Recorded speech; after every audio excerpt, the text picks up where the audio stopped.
and today I'm going to be doing my June wrap-up.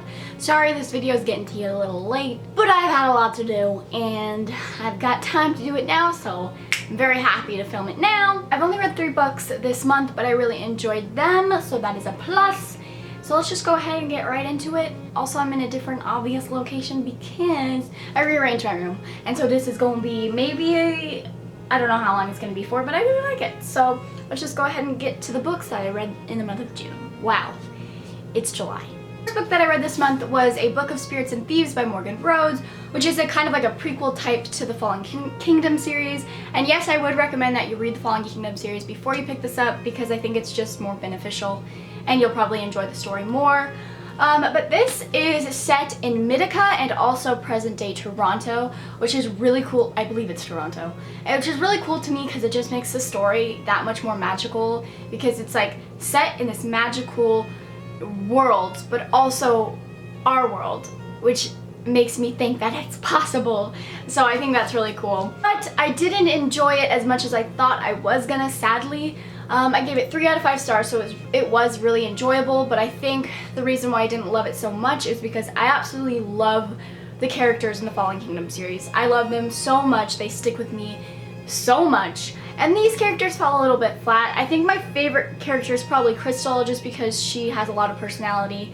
But Becca's also really cute. Didn't really enjoy a character in this book, which is fine because they don't tend to enjoy every character. That's kind of just how reading or books go. You don't enjoy every character. But I really wanted to really like Farrell, I think his name is. But I really didn't like him. He was just kind of like a slimy guy, and hopefully he gets better in the following books. I'm actually currently reading the sequel right now, and I'm really enjoying it a lot more than this one.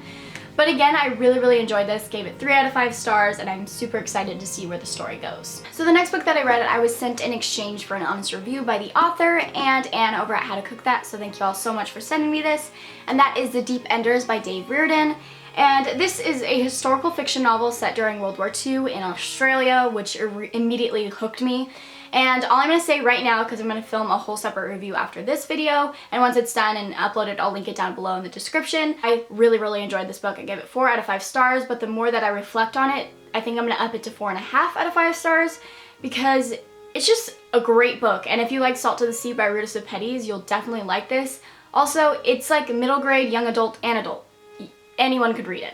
So it's a very universal. But yes, check out my review when I upload it. And the last book that I read in the month of June was finally a Morgan Matson book, and that was Amy and Roger's Epic Detour by, of course, Morgan Matson. And I'm sure you all know what this book is about, but if not, it follows a girl named Amy who has recently lost her father in an accident. Because of that, she's really scared to drive, and she has to drive cross country because her family's moving, but she does not want to get behind the wheel, so a kind of family friend, Roger, he decides that he'll take her, and there they experience an epic detour and they do a bunch of stuff.